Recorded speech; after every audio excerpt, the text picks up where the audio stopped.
What if I told you that the way you masturbate today could be sabotaging your sexual performance tomorrow?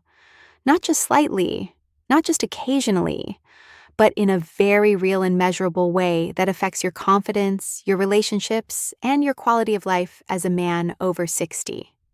I'm Dr. Melani Rubio, a urologist with over 10 years of experience specializing in male sexual health. And throughout my career, I've sat across from thousands of men, good men, strong men, men who have worked hard their entire lives, and watched them struggle in silence with something they were too ashamed to bring up even in a private medical consultation: erectile dysfunction, premature ejaculation, loss of sensitivity, difficulty connecting with their partner in the bedroom. And what breaks my heart every single time is that in many of these cases, the root cause wasn't age, it wasn't disease, it wasn't some irreversible biological process. It was habit, specific, correctable, completely reversible habits that had quietly accumulated over years and decades without anyone ever stopping to point them out or explain their consequences. I'm not here just as a doctor today. I'm here as someone who genuinely understands how deeply these issues affect a man's identity, his sense of self, his confidence when he walks into a room, his ability to be present and vulnerable with the person he loves most. This isn't just about sex. This is about feeling whole, feeling capable, feeling like yourself again. And that is something every man deserves, regardless of his age. Today, I'm going to reveal the 3 most common masturbation mistakes that silently damage your sexual health. And more importantly, I'm going to give you the practical tools to correct each one so you can start reclaiming control, sensitivity, and confidence starting today. Stay with me until the very end, because the 3rd mistake is the one my patients consistently tell me changed absolutely everything for them, and I think it might do the same for you. Before we dive in, I want to hear from you. Comment the words "I want to change" if you're ready to take this seriously and start transforming your sexual health. Or write 0 if you have questions or doubts you'd like to share. Every single comment matters to me, and I read them all personally, because this community is built on honesty, support, and the shared courage it takes to face these topics openly. Let's begin with the first mistake.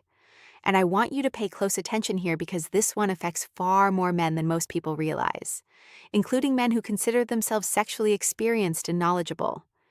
You probably think that masturbating the same way every single time, same hand, same grip, same pressure, same rhythm, same position, is simply a matter of personal comfort or ingrained habit. After all, if it works, if it gets you to the finish line reliably, why would you ever need to change it? That logic makes complete sense on the surface. But what's happening underneath the surface, inside your nervous system and inside the tissue of your penis, tells a very different and much more concerning story. This is what we in urology refer to as the death grip, and it is one of the most underestimated causes of sexual dysfunction in men over 60. When you repeatedly expose yourself to the same intense, high-pressure stimulation over months and years, your penis literally begins to adapt to that specific pattern of sensation. Your nerve endings recalibrate. Your threshold for arousal shifts. And what happens as a result is that the natural, gentler, more varied sensations that come with a real intimate encounter with a partner begin to feel insufficient, underwhelming, almost not enough to generate the same response your body has become conditioned to expect. Think about it this way. If you spent years eating only extremely spicy food, eventually your palate would become so desensitized that normal food would taste bland and flavorless. The same neurological principle applies here. Your body is extraordinarily adaptable, and that adaptability, while one of its greatest strengths, can also work against you when you're unknowingly training it in the wrong direction. What we see clinically is that the death grip creates a significant gap between the intensity of solo stimulation and the experience of sex with a partner. And that gap is where erectile dysfunction begins to take root, not because there's anything wrong with you physically, not because your testosterone has collapsed, not because your cardiovascular system has failed, but because your nervous system has been conditioned to respond to a very specific and unrealistic level of stimulation that a real partner simply cannot replicate. The result can be difficulty achieving or maintaining an erection during sex, reduced pleasure, and a growing sense of frustration and disconnection that can quietly poison a relationship over time. The science of neuroplasticity, the brain's remarkable ability to reorganize itself based on experience, tells us very clearly that this conditioning is real, it is powerful, and it works in both directions. Just as your nervous system can be trained into dysfunction through repetitive harmful habits, it can also be retrained toward health, sensitivity, and natural responsiveness through conscious, intentional change. So what can you actually do about this starting today? The solution is simpler than you might think, but it does require consistency and a genuine willingness to step outside your comfort zone. Begin by introducing variety into your masturbation practice. Switch hands. Consciously reduce the pressure of your grip. Change your position. Slow down dramatically. Try adding a small amount of lubricant to more closely replicate the natural sensations of intimacy with a partner. Some men find it helpful to use a condom during solo sessions as a way of recalibrating their sensitivity over time. You don't need to overhaul everything at once. Start with just one session per week, where you deliberately explore a different approach, a lighter touch, a slower pace, a new position. Pay attention to how your body responds. Notice the subtle sensations you may have been overriding for years with excessive pressure. Over time, and this process typically takes several weeks to a few months, your sensitivity will begin to return, your responsiveness to natural stimulation will improve, and the gap between solo experience and partnered intimacy will start to close. If you're still with me, I want to take a quick moment to say thank you. It means so much to me that you're investing this time in your own health and well-being. I'd love to know where in the world you're watching from right now. Drop your city or country in the comments below so I can greet you personally. This channel reaches men in so many incredible places, and building this community, knowing that this information is landing where it's needed, genuinely moves me every single day. Now let's move on to the second mistake, and this one is deeply connected to something that modern life has made almost unavoidable: the constant pressure to be efficient, to get things done quickly, to optimize every moment. You probably think that masturbation is simply about releasing tension as efficiently as possible, a quick 100-meter sprint, where the only objective is to cross the finish line as rapidly as you can and get back to the rest of your day. And on the surface, that seems completely reasonable. You're busy, you're practical, you don't have time for anything elaborate. But what this habit is doing to your sexual health in the long run is anything but reasonable. And it's something that, once I explain it, you will not be able to unsee. When you consistently train your body to reach ejaculation as quickly as possible, you are literally conditioning your entire sexual response system for premature ejaculation. You are teaching your nervous system, your pelvic floor muscles, and your brain that speed is the goal, that rapid escalation is normal, and that the moment arousal reaches a certain threshold, the appropriate response is immediate release. And your extraordinarily efficient body learns that lesson extremely well. The problem, of course, is that this is the complete opposite of what you want when you're with a partner.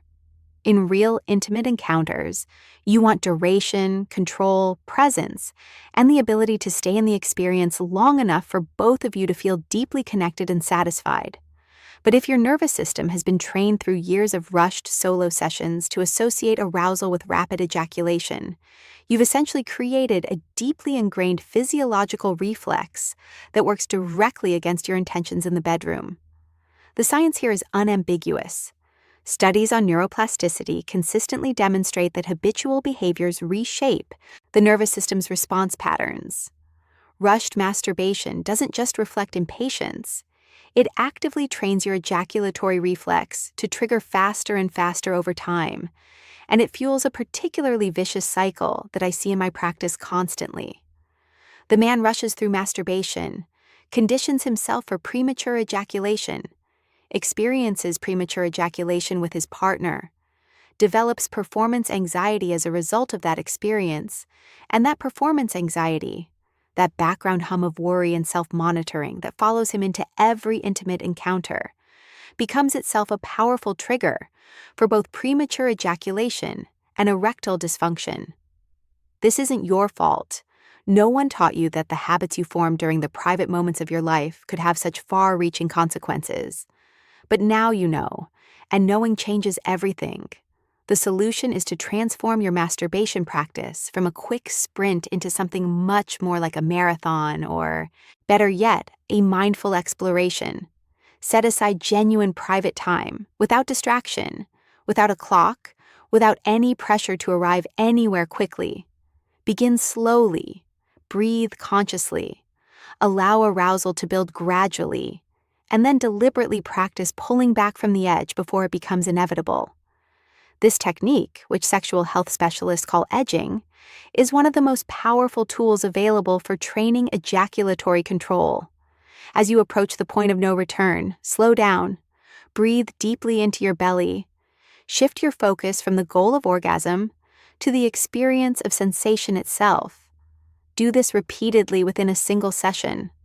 Over time, you're not just passing time, you're actively rewiring your nervous system, building the capacity for sustained arousal, and training the exact control that will transform your experience with a partner. Start with sessions of just 10 to 15 minutes, with no pressure and no particular destination. Simply explore. Notice what you feel. Observe how your body responds when you give it time instead of urgency. The changes that come from this practice are not subtle, and they don't take forever. Many of my patients begin noticing real improvements in their control and stamina within 4 to 6 weeks of practicing this consistently. I'd like to ask you something important before we continue, something that will help me serve you and this community better. What aspect of your sexual health concerns you most right now? If your primary concern is premature ejaculation and the loss of control that comes with it, write number 1 in the comments. If your greater concern is difficulty achieving or maintaining firm erections, write number 2. Your honest answer directly shapes the content I create, and I take that responsibility seriously. Now we arrive at the third mistake, the one my patients almost universally tell me had the greatest impact on their sexual health, and also the one that carries the most stigma and the most resistance when I bring it up in consultation. But I'm going to ask you to hear me out completely before you react, because what I'm about to share is not a moral judgment. It is a clinical observation backed by a growing and very compelling body of scientific evidence. You probably think of pornography as a harmless tool, a simple way to add visual stimulation to an otherwise routine solo experience, something to fill a lonely evening, something to spark arousal when desire feels low, something that has no real consequences, because it's just images on a screen. And many men over 60 view it as a modern convenience, a private pleasure that hurts no one. And I understand that perspective completely. But what decades of neuroscience research and thousands of clinical hours have taught me is that regular pornography use, particularly when combined with masturbation, is one of the most powerful and most poorly understood disruptors of male sexual function that exists today. Here is what is actually happening inside your brain when you consume pornography regularly. Your brain's reward system, driven by the neurotransmitter dopamine, responds to pornography with an intensity that is almost without parallel in ordinary human experience.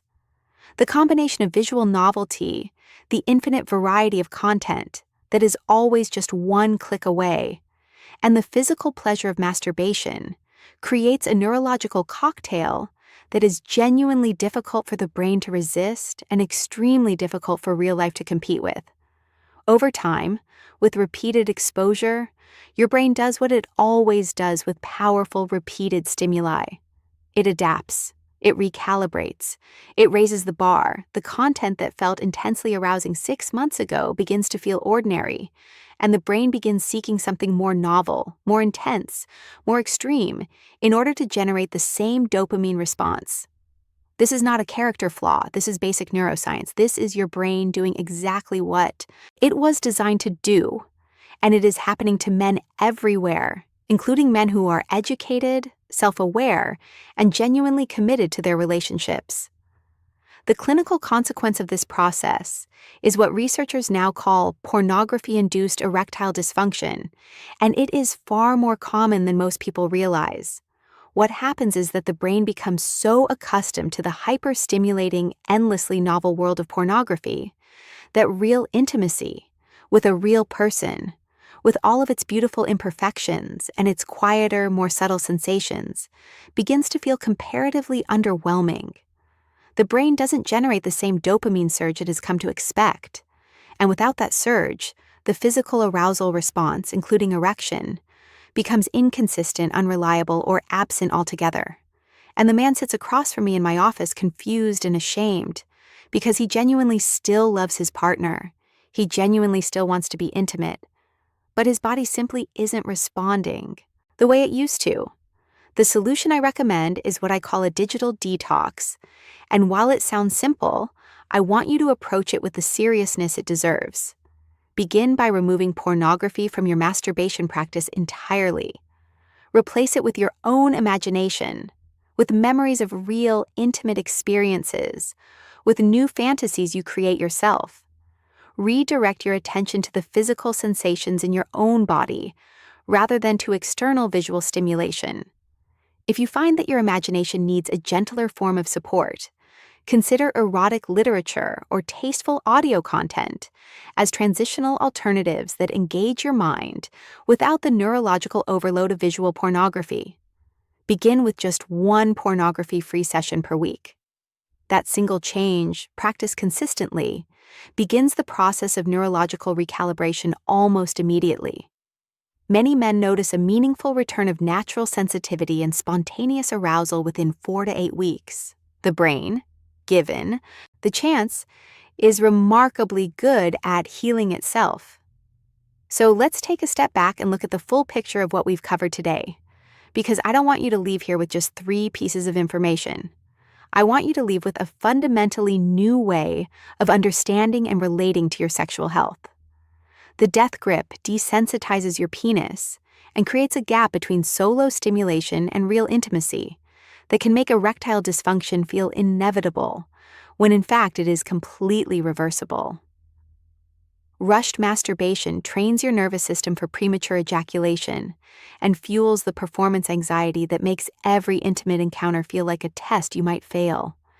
And regular pornography consumption rewires your brain's reward system in ways that make real intimacy progressively less stimulating, leading to a form of erectile dysfunction that has nothing to do with your cardiovascular health or your hormone levels and everything to do with your neurology. But here's the most important thing I want you to take away from everything we've discussed today. You are not broken. You are not past your prime.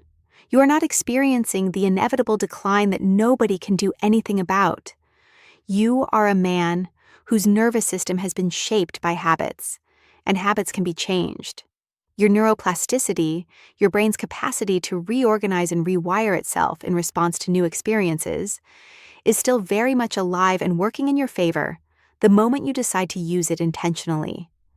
These 3 changes, bringing variety and gentleness to your masturbation practice, slowing down and building genuine ejaculatory control, and reclaiming your natural arousal by stepping away from pornography, are not complicated medical interventions. They are commitments. They are daily decisions to honor your body, your sexuality, and the relationships that matter most to you. Ask yourself honestly, are you ready to be the man who controls his own sexual experience rather than being controlled by it? The man who walks into intimate moments with confidence and presence instead of anxiety and dread? That man is not a fantasy. He is who you actually are, underneath the habits that have been obscuring him. Start small. Start today. Choose one of these 3 changes and commit to it for the next 4 weeks. Just one. And pay attention to what shifts, not just physically, but in how you feel about yourself and how you show up for your partner, in the quiet confidence that begins to return when you know you're actively taking care of something that matters. And if any part of this message reached you, if it lit even a small spark of recognition or hope, please don't keep it to yourself. Share this video with a man in your life who might need to hear it: a friend, a brother, a son, a father. Men don't talk about these things nearly enough, and that silence costs us more than we realize. If this video has given you value, give it a like so that more men can find this information when they need it most. Subscribe to our channel and activate the notification bell so you never miss the practical, science-based content we create specifically for men who are committed to thriving after 60. Because you still matter enormously. Your health matters, your pleasure matters, your confidence matters, and your best years are not behind you. They are still very much ahead if you choose to claim them. Until next time, I'm Dr. Melani Rubio, and I'll see you in the next video.